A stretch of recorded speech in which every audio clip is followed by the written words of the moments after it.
A paz do Senhor Jesus Cristo seja com todos vocês.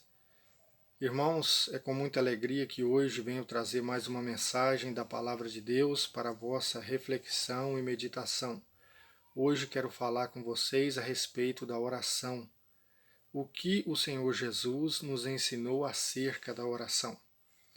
Então vamos abrir aqui a nossa Bíblia em Lucas capítulo 11, a partir do verso 1, que diz assim: Estando em certo lugar orando, ao terminar, um de seus discípulos pediu-lhe: Senhor, ensina-nos a orar como João ensinou os seus discípulos.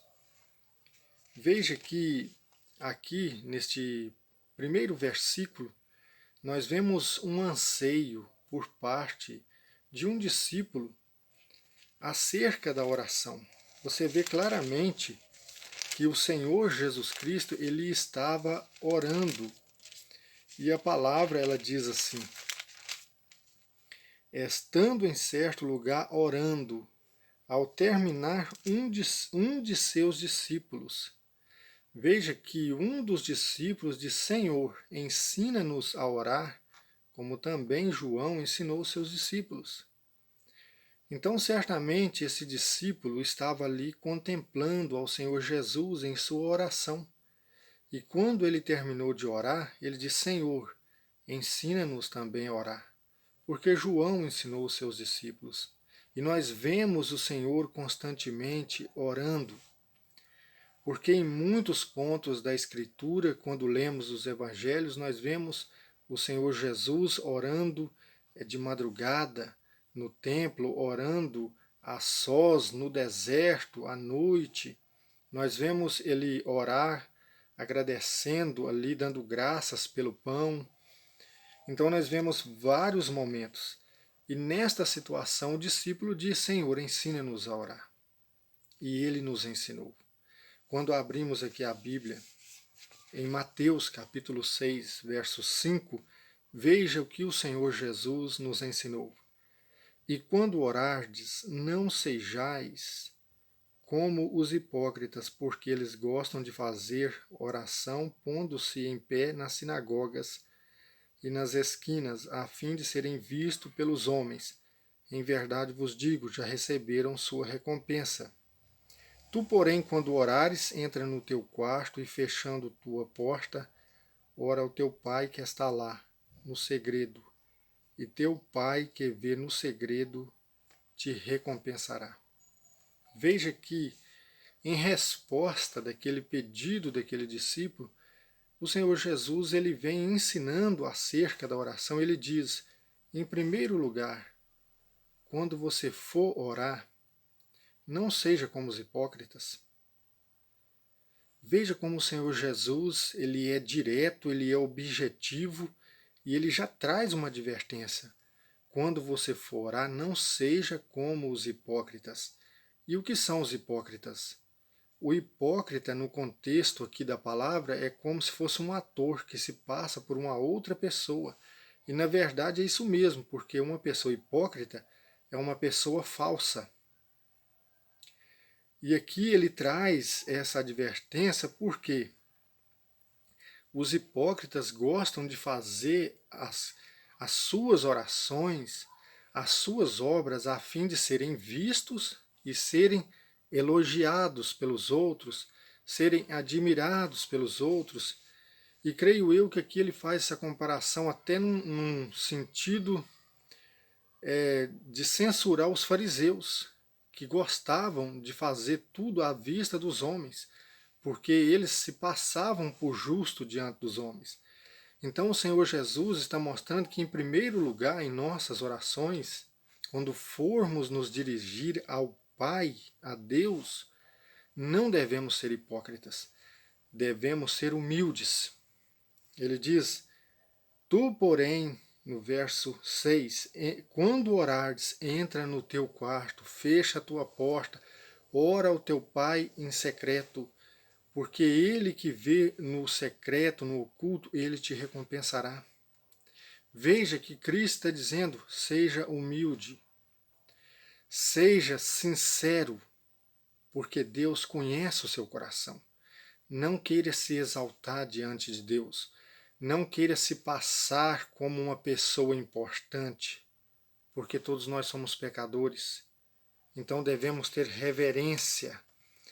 Devemos ter reverência quando abrimos aqui a palavra de Deus em Eclesiastes.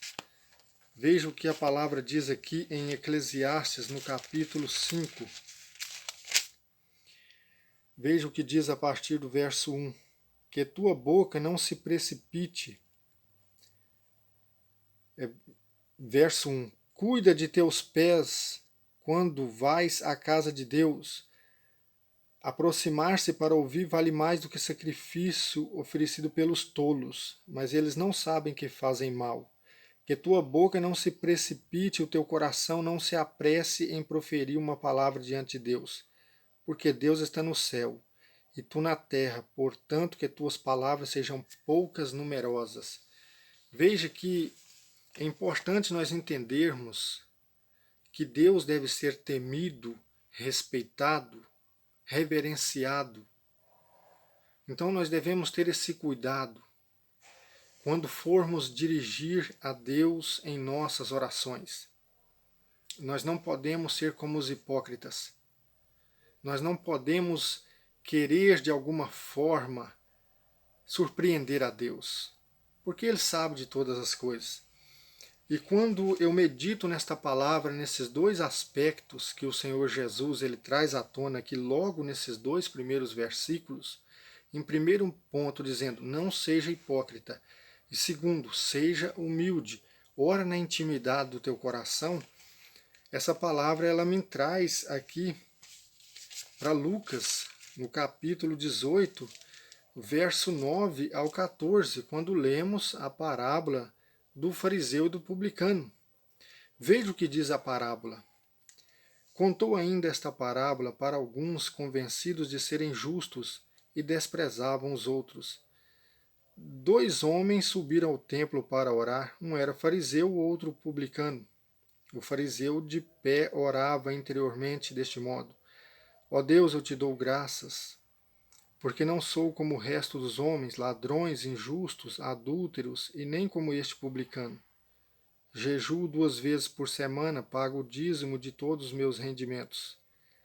O publicano, mantendo-se à distância, não ousava sequer levantar os olhos para o céu, mas batia no peito, dizendo: Meu Deus, tem piedade de mim, pecador. Eu vos digo que este último desceu para casa justificado, o outro não. Pois todo o que se exalta será humilhado, e quem se humilha será exaltado. Veja como esta parábola nos traz uma grande luz para aqueles 2 versos que lemos em Mateus, capítulo 6, versos 5 e 6. Veja que de um lado está um fariseu, um homem extremamente religioso, porque o fariseu, a própria palavra fariseu significa separado, era um grupo separado dos outros e que se passavam por justos à medida que eles acrescentaram o peso sobre as doutrinas da lei, a ponto de que nem eles faziam e nem os outros, mas na visão do povo em geral, eles eram homens santos, homens que guardavam a lei à risca, eram zelosos, mas no fundo não eram, se passavam por isso. Do outro lado estava o publicano, um judeu cobrador de impostos, que era muitas das vezes odiado pela sua própria nação, porque os publicanos eles acrescentavam ao imposto. Ou seja, se o imposto fosse 10, eles cobravam 11 e ficavam com 1 para eles, e 10 eles passavam para o Estado romano. Um exemplo. E por isso os seus concidadãos os odiavam. Então aqui Cristo traz esse exemplo mostrando que o fariseu ele vem na presença de Deus e se gloria das suas obras. Ele exalta a si mesmo. Ó Deus, eu te dou graça porque não sou como os demais, eu não sou como os outros homens, eu cumpro à risca, eu pago o dízimo dos meus rendimentos, eu jejuo 2 vezes por semana, eu faço isso, faço aquilo. Ele se glorificou a si mesmo. Do outro lado estava o publicano, que nem ousava levantar os olhos aos céus, mas dizia: Meu Deus, tem piedade de mim, que sou um pecador. Ou seja, ele se humilhou. Ele se humilhava porque, na verdade, ele reconhecia que ele realmente era um pecador. Ele não fez isso também com o sentido de ser exaltado. Realmente ele reconheceu que ele era um pecador. E pediu a Deus piedade, pediu a Deus por misericórdia. E ele voltou para casa justificado, e o fariseu não. Mesmo que o fariseu cumprisse todas essas obras que ele mesmo descreveu, jejuava, pagava o dízimo, fazia isso, fazia aquilo, mas ele não voltou para casa justificado, porque ele se exaltou diante de Deus, como alguém merecedor da graça de Deus. Já o publicano, não, reconhecendo-se pecador, ele só suplicava por misericórdia. Então a própria palavra termina dizendo: Eu vos digo que este último desceu para casa justificado, o outro não, pois todo o que se exalta será humilhado, e quem se humilha será exaltado. Quando nós abrimos aqui em Provérbios 29, verso 23, veja o que a palavra de Deus diz. O orgulho do homem o humilha, mas o pobre em espírito torna-se honrado. Este fariseu era um homem orgulhoso, e por isso ele não foi justificado. Mas o publicano era um homem pobre no espírito, pobre de espírito, humilde. Ele sabia que ele era um pecador e que somente Deus podia dar-lhe graça, concedendo-lhe misericórdia. Então ele voltou para sua casa justificado.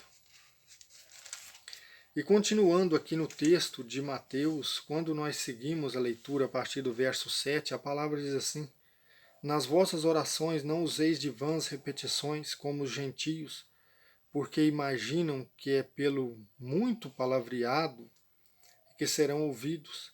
Não sejais como eles, porque vosso Pai sabe do que tendes necessidade antes de lhe pedirdes. Lembra do texto de Eclesiastes, capítulo 5, verso 1 e 2? Quando você chegar na casa de Deus, não multiplique as suas palavras. Tenha reverência, porque Deus está no céu, você está na terra. Os gentios que não conhecem a Deus acham que pelo muito repetir é que serão ouvidos. Mas veja que há um ponto a se destacar aqui. Esse repetir não é o fato de você, por exemplo, hoje você ora por um familiar seu e amanhã você não pode orar por ele de novo, ou você orou já por 2, 3 vezes e agora você pensa, então eu não posso orar mais porque senão vou me tornar repetitivo diante de Deus. Veja, não é isso que a palavra está dizendo. Os gentios, eles gostavam de ficar citando o nome dos deuses deles e palavras sem sentido, para multiplicar as palavras diante dos seus deuses a fim de serem atendidos. Mas aqui Cristo ele está nos ensinando que nós, que somos conhecedores de Deus, ou seja, que nos tornamos conhecidos de Deus, melhor dizendo, porque Ele nos amou primeiro, não é isso? Ele nos amou primeiro, não fomos nós quem o amamos, não fomos nós quem o conhecemos, mas Ele nos conheceu primeiro, Ele nos amou primeiro.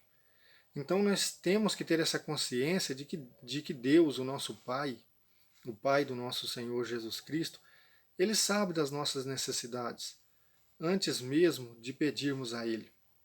Então não é necessário que multipliquemos palavras sem sentidos. mas que tenhamos essa confiança de que Ele vai suprir todas as nossas necessidades. Veja que quando nós prosseguimos a leitura no próprio capítulo 6, verso 25 ao 34, traz-nos uma reflexão muito importante dentro desse versículo 7. Mas resumindo aqui para a gente contextualizar, veja o que diz a partir do verso 31. Por isso não andeis preocupados dizendo, que iremos comer, ou que iremos beber, ou que iremos vestir. De fato são os gentios que estão à procura de tudo isso. Vosso Pai Celeste sabe que tendes necessidade de todas essas coisas. Buscai em primeiro lugar o reino e sua justiça, e todas essas coisas vos serão acrescentadas. Não vos preocupeis, portanto, com o dia de amanhã, pois o dia de amanhã se preocupará consigo mesmo. Cada dia basta o seu mal, ou basta o seu cuidado. Veja que o Senhor Jesus está dizendo aqui que os gentios que não conhecem a Deus, eles vivem preocupados com a sua própria subsistência. Mas veja que aqui no próprio texto que lemos, diz assim no verso 27, quem dentre vós, com as suas preocupações, pode acrescentar um só côvado à duração da sua vida? Ou seja, o côvado era de 42 centímetros, ou 52 centímetros, depende. Mas veja que nenhum de nós, pelo muito preocupar, pode acrescentar um côvado à nossa estatura ou à nossa vida. Então nós devemos confiar em Deus, nós devemos buscar, sim, em primeiro lugar o reino de Deus, a sua justiça, e as outras coisas Ele nos dará. Agora, aqueles que não conhecem a Deus, a vida deles se resume às preocupações dessa vida. Eles não têm paz. Eles não conseguem deitar nas suas camas e descansarem, porque eles estão só preocupados com a riqueza, com o amor ao dinheiro, com os bens dessa vida.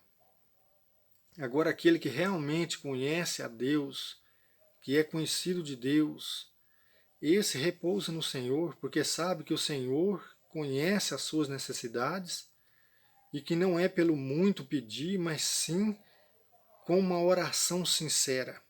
É isso que o Senhor Jesus está nos ensinando. Você entra no seu quarto, ou seja, ora a Deus na sua intimidade, não esconda nada dele, porque diante dele tudo está patente, nada está oculto. Como você pode querer ser hipócrita, esconder alguma coisa de Deus? Querer se passar por algo que você não é? Veja como é importante nós entendermos isso. Então seja sincero, que a sua oração seja uma oração curta, mas que seja sincera. Se ela for longa, que seja também na sinceridade do seu coração. Não oculte nada do Senhor, porque você não consegue. A verdade é que ninguém consegue ocultar nada dele.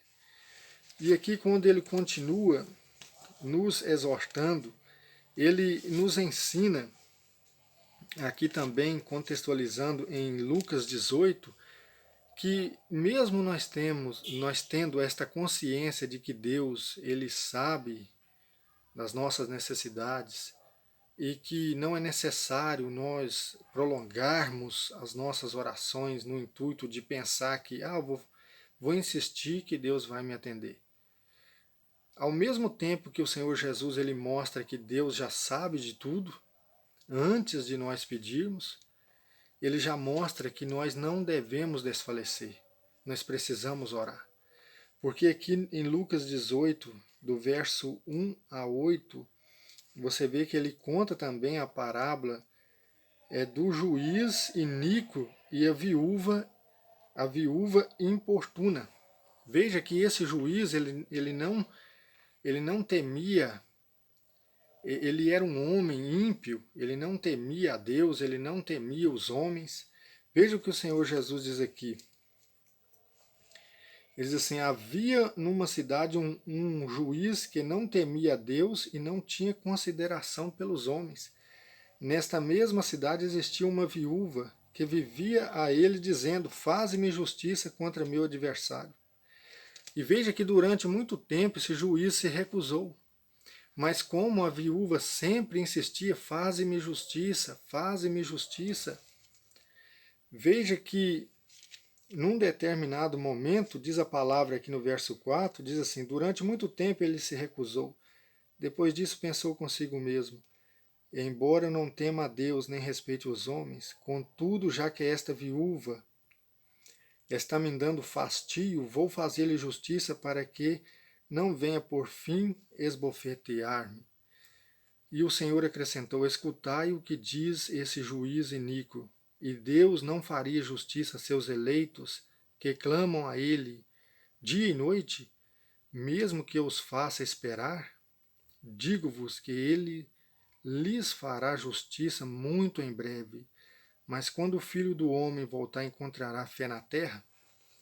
Veja que importante aqui, ele está ensinando a necessidade de não desfalecermos, mas de perseverarmos em oração. Ele usa aqui um exemplo de um homem que não temia a Deus, não temia os homens, um homem ímpio. E pela insistência da viúva, chegou um momento que ele cedeu. E ele ainda diz, se esse homem ímpio chegou um momento que ele fez justiça a essa viúva, quanto mais o vosso Pai Celestial, ele fará justiça aos seus filhos que oram a ele dia e noite, e ele fará muito em breve. Muito em breve. Ou seja, antes de nós pedirmos, ele já sabe. E ele nos atende. Agora, algo que precisamos aceitar, entender e aceitar, é que é no tempo dele, não é no nosso tempo.